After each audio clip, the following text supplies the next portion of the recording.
Good ஈவினிங்ப்பா. இப்போ நம்ம வந்து டேன்ஜென்ட்ஸ் தொடுகோடு பார்த்துட்ருக்கோம். அதில் தொடுகோடில் 3வது மாடல் லாஸ்ட் வீடியோவில் போட்டிருந்தேன். அதிலே எல்லாம் சொல்லியிருந்தேன். இப்போ அடுத்த வீடியோவில் என்ன வரும் எல்லாமே சொல்லியிருந்தேன். இப்போ என்ன அப்படின்னா அந்த சம் ஃபுல்லாக வரைஞ்சி எக்ஸ்பிளைன் பண்ணி தமிழில் இங்கிலீஷில் ஃபுல்லாகவே சொல்லி கொடுத்தாச்சு. இப்போ அதே மாடலில் அடுத்து 4 சம்ஸ் இருக்குது. இது எல்லாத்தையும் நடத்த போகிறது கிடையாது. உங்களுக்கு இது ஃபுல்லாத்தையும் இந்த ஒத்த வீடியோவில் எக்ஸ்பிளைன் பண்ணிட்டேன்னா நீங்கள் வந்து வரைஞ்சி பார்த்துருங்க, கரெக்டாக வந்துடும். இப்போ அது 12th கொஸ்டின். இப்போ இது வந்து 13th question. 10 centimetre away from the radius 5 centimetre. அதாவது 5 சென்டிமீட்டரில் 5 சென்டிமீட்டர் ரேடியஸில் சர்க்கிள் வரைகிறோம். சென்டர்லேருந்து எத்தனை சென்டிமீட்டர் டிஸ்டன்ஸ்னால் 10 சென்டிமீட்டர் டிஸ்டன்ஸ். இது மைண்டில் வச்சுக்கோங்க. 10 சென்டிமீட்டர் டிஸ்டன்ஸ், 5 சென்டிமீட்டர் ரேடியஸ். அப்போ 2 மெஷர்மெண்ட் கொடுத்துருக்காங்க. இந்த 2 மெஷர்மெண்ட் கொடுத்துருந்தா 2 டேன்ஜென்ட் வரைவோம். கொஸ்டின்லையுமே 2 டேன்ஜென்ட்ஸ் கொடுத்துருப்பாங்க. அப்போ இதுக்கு 2 சர்க்கிள் வரையணும். இங்கே வந்து ரேடியஸ் தான் கொடுத்துருக்காங்க. அப்போ நம்ம அப்படியே 5 சென்டிமீட்டர் எடுத்து ஃபஸ்ட்டு சர்க்கிள் வரைஞ்சிடலாம். ரேடியஸ்னு கொடுத்துருந்தா அப்படியே 5 சென்டிமீட்டர் எடுத்து ஃபஸ்ட்டு சர்க்கிள் வரைஞ்சிடணும். அதுக்கப்புறம் சென்டர்லேருந்து 10 சென்டிமீட்டர் லாஸ்ட் வீடியோவை போட்டு பாருங்கள். இந்த டிஸ்டன்ஸ் எப்படி எடுக்கணும் எல்லாமே சொல்லியிருக்கேன். சென்டர்லேருந்து 10 சென்டிமீட்டருக்கு பாருங்கள். இங்கே சென்டர்லேருந்து அப்படியே லைன் போட்டுருவோம். லைன் போட்டுட்டு 10 சென்டிமீட்டருக்கு ஆர்க் எடுத்து கட் பண்ணணும். கட் பண்ணிவிட்டு பி குறிச்சிடணும். அப்புறம் மோர் தென் ஹாஃப் எடுத்து இங்கே 2 ஆர்க்கு, அதாவது இங்கே ஒரு ஆர்க்கு இங்கே ஒரு ஆர்க்கு, திரும்ப பியில் வச்சுட்டு இங்கே ஒரு ஆர்க்கு இங்கே ஒரு ஆர்க்கு வரைஞ்சி ஃபுல்லாக வந்து நம்ம செஞ்சிடணும். இப்போ பாருங்கள், அதே தான் இந்த சம்மில் நம்ம செய்ய போகிறோம். சரி, இந்த சம்முக்கு ஆன்சர் வந்து நம்ம வந்து டேன்ஜென்ட்டோட லென்த் வந்து எவ்வளோ வரும் அப்படின்னா, கொஸ்டின் பாருங்கள், 5ம் 10ம் இருக்குது. 5ம் 10ம் இருக்குது. நான் என்ன சொன்னேன், இதுக்குரிய ஆன்சர் இது ரெண்டுக்கும் இடையில உள்ள நம்பர் தான் வரும்னு சொன்னேன். இப்போ 5ம் 10ம் இருக்குது. இதுக்குரிய ஆன்சர் வந்து 8.7 centimetre. Length of the tangent is equal to 8.7 centimetre. By heart பண்ணிடுங்க. கொஸ்டினில் ரேடியஸ் 5 சென்டிமீட்டர், டிஸ்டன்ஸ் 10 சென்டிமீட்டர் இருந்தால் அதோட ஆன்சர் 8.7 சென்டிமீட்டர். கரெக்டாக அக்யூரேட்டாக போட்டுருங்க. ஃபுல் மார்க் வந்து கன்ஃபார்மாக வந்துடும், இல்லைன்னா டவுட்டு தான். சரி, இப்போ நெக்ஸ்ட் கொஸ்டின் போவோம். 4 centimetre radius, 11 centimetre away from the centre of the circle. இப்போ இங்கே 4ம் 11ம் கொடுத்துருக்காங்க. இங்கேயும் ரேடியஸ் தான் கொடுத்துருக்காங்க. அப்போ ரேடியஸ்னு கொடுத்தா அப்படியே வரைஞ்சிடலாம். 4 சென்டிமீட்டர் சர்க்கிள் எடுத்து வரையணும். 11 சென்டிமீட்டருக்கு லென்த்து போட்டு ஆர்க்கு கட் பண்ணிவிட்டு அப்புறம் அடுத்த சர்க்கிள் வந்து வரைஞ்சிடலாம். பைசெக்டார் வரைஞ்சிட்டு. இப்போ இதோட ஆன்சர்ஸ் என்ன வரும் அப்படின்னா, இந்த ரெண்டுக்கும் இடையில தான் வரும்னு சொல்லியிருக்கேன். ஆன்சரோட நம்பர் 4க்கு 11க்கு இடையில தான் இருக்குது. யார் அப்படின்னா 10.3. அப்போ 4 சென்டிமீட்டர் ரேடியஸும் 11 சென்டிமீட்டர் டிஸ்டன்ஸும் கொடுக்குற சம்முக்கு ஆன்சர் டேன்ஜென்ட்டோட லென்த்து 10.3 சென்டிமீட்டர் அப்படின்னு பைகாட் பண்ணி படிச்சிடணும். அடுத்தது 6 centimetre diameter. 15th sum 6 centimetre diameter. இது எக்ஸசைஸ் 4.4ல் 13, 14, 15, 16 இந்த 4 சம் தான் இப்போ சொல்லிகிட்ருக்கேன். டயாமீட்டர்னால் நம்ம என்ன செய்யணும், அப்படி வரையக்கூடாது. டயமீட்டரில் பாதி எத்தனையோ அதுதான் ரேடியஸ். இப்போ 6ல் பாதி 3. அப்போ 3 சென்டிமீட்டர் ரேடியஸ். இது கொடுத்துருக்க மாட்டாங்க, நம்மளாக எழுதிட்டு செய்யணும். இந்த கிவனில் எழுதிட்டு செஞ்சோம்ல லாஸ்ட்டு சம்மில் 6 சென்டிமீட்டர் டயமீட்டர்னால் 3 சென்டிமீட்டர் ரேடியஸ்னு எழுதி செஞ்சோம்ல, அதே மாதிரி கம்பல்சரி எழுதி தான் செய்யணும். அப்போ 3 சென்டிமீட்டர் ரேடியஸ் எடுத்து வரைஞ்சிருவோம். எத்தனை centimetre distance, 5 centimetre distance. 5 centimetre distance from the centre. அப்போ இங்கே வந்து 3யும் 5ம் கொடுத்துருக்குற மெஷர்மெண்ட்டு. நான் என்ன சொன்னேன், டேன்ஜென்ட்டோட லென்த்து ஆன்சர் வந்து இதுக்கு இடையில தான் வரும்னு சொன்னேன். இந்த கொஸ்டினுக்கு ஆன்சர் வந்து 4 centimetre. Length of the tangent is equal to 4 centimetre. அவ்வளோதான். நெக்ஸ்ட்டு கொஸ்டின் கொஞ்சம் கவனமாக செய்யணும். 3.6 centimetre radius, 7.2 centimetre away from the centre of the circle. இப்போ இதில் 3.6 மெனக்கிட்டு 3.6ன்னு கொடுக்காங்கன்னா நம்ம கரெக்டாக எடுக்கணும் தானே. அப்போ பாருங்கள் 1 2 3.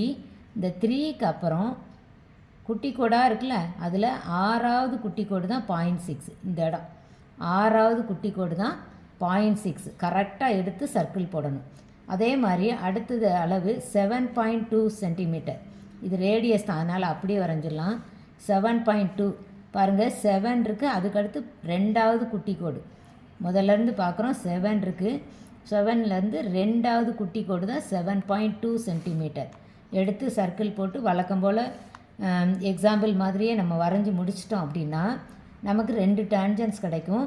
அந்த டேன்ஜென்ட்டோட லென்த் எப்படி இருக்குன்னு சொன்னேன், இந்த 3.6க்கும் 7.2க்கும் இடையில தான் ஆன்சர் வரும்னு சொல்லியிருக்கேன். அப்போனா 6.3 தான் ஆன்சர். மனப்பாடம் பண்ணிக்கோங்க. க்ரீன் கலரில் எழுதியிருக்கிறதெல்லாம் ஆன்சர். 6.3 தான் answer. Length of the tangent மனப்பாடம் பண்ணிக்கணும். இந்த 4 சம்முக்கும் கொஸ்டினில் உள்ள மெஷர்மெண்ட்டோடு சேர்த்து ஆன்சரையும் பைகாட் பண்ணிட்டோம் அப்படின்னா கண்டிப்பாக கன்ஃபார்மாக 8 மார்க்ஸ் வந்து வாங்கிடலாம். இது அப்படியே தமிழில் எந்த சேஞ்சும் கிடையாது, அதே தான். மேத்ஸை பொறுத்தவரை மீடியம் நமக்கு ப்ராப்ளமே கிடையாது. இப்போ 5 சென்டிமீட்டர் ஆரம்னா அப்படியே வரைஞ்சிடலாம். மற்ற எல்லாமே அங்கே சொல்லிட்டேன். 5 சென்டிமீட்டர் ஆரம், வட்ட மையத்திலேருந்து 10 சென்டிமீட்டர் தொலைவு. வட்ட மையத்திலேருந்து தான் வரையணும். 10 சென்டிமீட்டர் தொலைவு. இதோட ஆன்சர் என்னது? 8.7. Answer 8.7 centimetre. மனப்பாடம் பண்ணியாச்சு. ஆன்சரை எழுதிடணும். தொடுகோட்டி நீளம் எழுதிடணும். அடுத்த கொஸ்டின் 4 சென்டிமீட்டர் ஆரம் தான், அப்படியே வரைஞ்சிடலாம். வட்ட மையத்திலேருந்து 11 சென்டிமீட்டர் தொலைவு. அப்போ இதோட ஆன்சர் 4க்கும் 11க்கும் இடையில் 10.3 சென்டிமீட்டர் தான் இதுக்கு ஆன்சர். 10.3 சென்டிமீட்டர். அடுத்தது 6 சென்டிமீட்டர் விட்டம். அப்போ விட்டம் அப்படின்னா அப்படியே வரையக்கூடாது, அதில் பாதி 3 சென்டிமீட்டர். இந்த 3 சென்டிமீட்டர் தான் ஆரம். ஆரம் ஈக்குவல் டு பாதி விட்டத்தில் பாதி, அப்போ 3 சென்டிமீட்டர். வட்ட மையத்திலிருந்து 5 சென்டிமீட்டர் தொலைவு. அப்போ 3ம் 5ம் இருக்குது.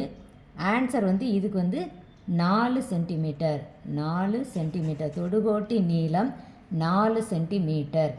அடுத்த கொஸ்டின் 3.6 சென்டிமீட்டர் ஆரமுள்ள வட்டம் மையத்திலேருந்து 7.2 சென்டிமீட்டர் தொலைவு. 7.2 3.6. அப்போ தான் சொன்ன மாதிரி மெஷர்மெண்ட்டு கரெக்டாக பார்த்து எடுத்துக்கணும். இப்போ இந்த 3.6க்கும் 7.2க்கு இடையில உள்ள ஆன்சர் என்ன அப்படின்னா 6.3 சென்டிமீட்டர். இதோட தொடுகோட்டி நீளம் 6.3 சென்டிமீட்டர். இந்த புள்ளிலாம் கொஞ்சம் நல்லா கரெக்டாக வைக்கணும்.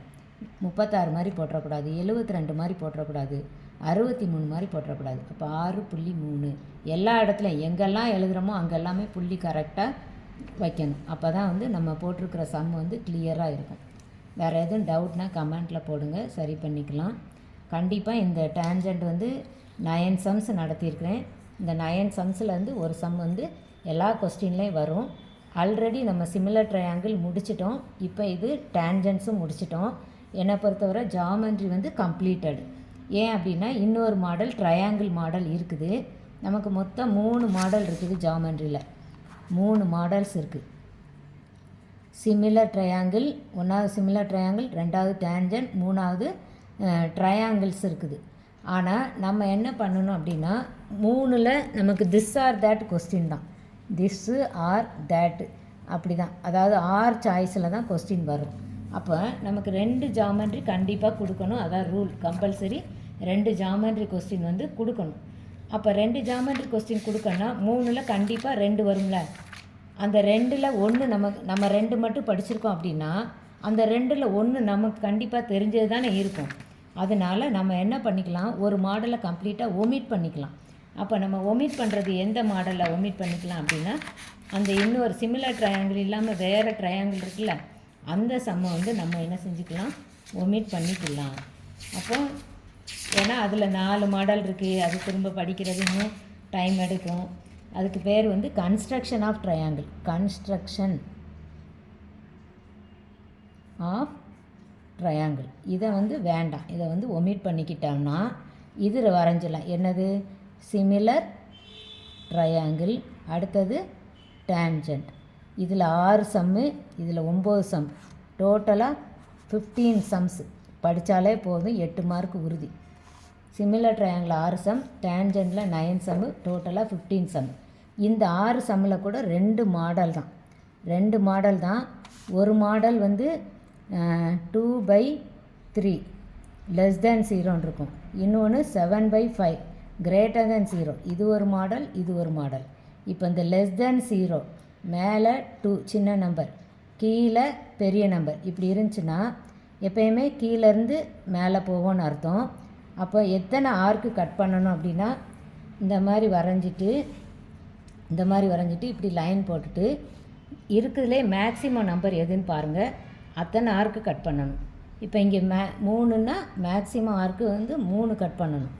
கட் பண்ணிவிட்டு இப்போ என்ன அப்படின்னா மேலே என்ன நம்பர் இருக்கோ, மேலே சின்ன நம்பர் இருந்தால் சின்ன ட்ரையாங்கிளில் டேஷ் வரும். மேலே சின்ன நம்பர் இருந்தால் சின்ன ட்ரையாங்கிளில் டேஷ் வரும். சின்ன ட்ரையாங்கிளில் தான் இன்ட்டு வரும். அதை ஞாபகம் வச்சுக்கோங்க. மேலே இப்போ சின்ன நம்பர் இருக்குது, சின்ன நம்பர் தான் 2 சின்ன நம்பர் இருக்குது. அதாவது 3யை விட 2 சின்ன நம்பர், அந்த மீனிங்கில் நான் சொல்கிறேன். இது 2ல் சின்ன நம்பர் இது. மேலே சின்ன நம்பர் இருக்குது. மேலே சின்ன நம்பர் இருந்ததுன்னா சின்ன முக்கோணத்தில் தான் இந்த டேஷ் மார்க் பண்ணணும். நல்லா ஞாபகம் வைங்க. எத்தனை தடவை சொல்லி கொடுத்தாலும் இது டெஸ்ட்டில் மாற்றி விட்டுருதீங்க. சின்ன முக்கோணத்தில் தான் டேஷ் போடணும். அதே மாதிரி டேஷ் எந்த முக்கோணத்தில் வருதோ, டேஷ் எந்த முக்கோணத்தில் வருதோ அந்த முக்கோணத்தில் தான் என்ன வரும்னா இந்த மாதிரி கட்டும் வரும். இப்படி கட்டு, 2 கட்டு, இன்ட்டு கட்டு வரும். அது நல்லா ஞாபகம் வச்சுக்கணும். இல்லைன்னா மொத்த மார்க்கும் போயிடும். ஏன் அப்படின்னா நம்ம படிக்கிறதே 2 மாடல் தான் படிக்க சொல்கிறேன். ஒரு மாடல் கம்ப்ளீட்டாக ஒமிட் பண்ணிடலாம். அப்படி ஒமிட் பண்ணிட்டோம்னா இதில் 8 சம்ஸ் இருக்கும். 8 சம்மை நம்ம ஒமிட் பண்ணுறப்ப இதில் இன்னும் கொஞ்சம் கான்சன்ட்ரேட் பண்ணி 8 மார்க் கண்டிப்பாக ஸ்கோர் பண்ணணும். மேலே சின்ன நம்பர் இருந்ததுன்னா சின்ன நம்பருக்கு சின்ன முக்கோணத்தில் தான் டேஷ் போடணும். அந்த சின்ன முக்கோணத்தில் தான் இன்ட்டு வரும். டேஷ் எங்கே வருதோ அந்த முக்கோணத்தில் தான் இன்ட்டு வரும். இப்போ இது எங்கேருந்து எங்கே போவோன்னா கீழே என்ன இருக்கோ அதுலேருந்து தான் மேலே போவோம். கீழே இருந்தால் எப்போயுமே வருங்க ஏணிப்படி போடுறோம், கீழேருந்து தானே மேலே போகிறோம். நம்ம சொசைட்டியில் எப்போனாலும் மேலே போகணும் அப்படின்னால கீழேருந்து மேலே போவோம், படிப்படியாக மேலே போவோம். அப்போ கீழே இருந்தால் மேலே போகிறோம். இப்போ கீழே இங்கே பெரிய நம்பர்னால் பெரிய முக்கோணம் தான் ஃபஸ்ட்டு வரைஞ்சிருப்போம். அதுக்கப்புறம் தான் சின்ன முக்கோணம் வரைவோம். இந்த 2/3 மாடலுக்கு பெரிய முக்கோணம் தான் ஃபஸ்ட்டு வரைவோம். கீழேருந்து மேலே போவோம். கீழே வந்து இங்கே 3 இருக்குது, 3 தான் பெருசு. அப்போ பெரிய முக்கோணம் ஃபஸ்ட்டு வரைவோம், அதுக்கடுத்து தான் சின்ன முக்கோணம் வரைவோம். அப்போ இதில் தான் வந்து டேஷ் வரும், அதே மாதிரி இதில் தான் இப்படி இன்ட்டும் வரும். அது ஞாபகம் வச்சுக்கோங்க. இப்போ அடுத்த மாடல் என்ன அப்படின்னா 7/5 கொடுத்துருக்கா. 7/5 எப்போயும் நான் என்ன சொன்னேன், கீழே இருந்தால் மேலே போவோம்னு சொல்லியிருக்கேன். அப்போ இந்த முக்கோணத்தை பொறுத்தவரை முதல்ல என்ன வரும்னா சின்ன முக்கோணம் தான் வரும். சின்னது தானே கீழே இருக்குது, சின்ன நம்பர் கீழே இருக்குது. முதல்ல என்ன இருக்குது, சின்ன நம்பர் கீழே இருக்குது. அப்போ சின்னதுலேருந்து மேலே போகணும். சின்ன முக்கோணத்துலேருந்து பெரிய முக்கோணம் வரையும். சின்ன முக்கோணத்துலேருந்து தான் பெரிய முக்கோணம் வரையும். ஃபஸ்ட்டு பாயிண்ட்டு, அதாவது கீழேருந்து மேலே போவோம். கீழே என்ன நம்பர் இருக்கோ சின்னதாக பெருசான்னு பார்க்கணும். சின்னது அப்போ சின்ன முக்கோணத்துலேருந்து தான் பெருசுக்கு போவோம். இப்போ இது வந்து PQRன்னு நான் இப்போ பேர் கொடுத்துட்டேன்னா இதுக்கு தான் P', இதுக்கு தான் Q', இதுக்கு தான் P', இதுக்கு தான் Q'. இப்போ டேஷ் எங்கே வருமோ அங்கே தான் அந்த இன்ட்டும் வரும். அதை ஞாபகம் வச்சுக்கணும். மாற்றி போட்டுறக்கூடாது. மாற்றி போட்டிங்கன்னா கம்ப்ளீட்டாக இதில் 8 மார்க்ஸ் போயிடும். அதனால் வந்து இது ரொம்ப ஈஸி, பட் ரொம்ப ரொம்ப கவனமாக செய்யணும். அதை மட்டும் பார்த்துக்கிட்டிங்க அப்படின்னா நம்ம அந்த 8 மார்க்ஸை வந்து தாராளமாக வந்து தைரியமாகவே வந்து இதை ஒமிட் பண்ணிடலாம். இதில் நான் கான்ஃபிடெண்ட்டாக 8 மார்க் வந்து வாங்கிடுவேன், எந்த தப்பு விட மாட்டேன்னு. இதில் 3 சம் இருக்கும், அதே மாதிரி இதில் 3 சம், மொத்தமே 6 சம் தான். நம்பர் தான் மாறும், வேறு எதுவுமே மாறாது.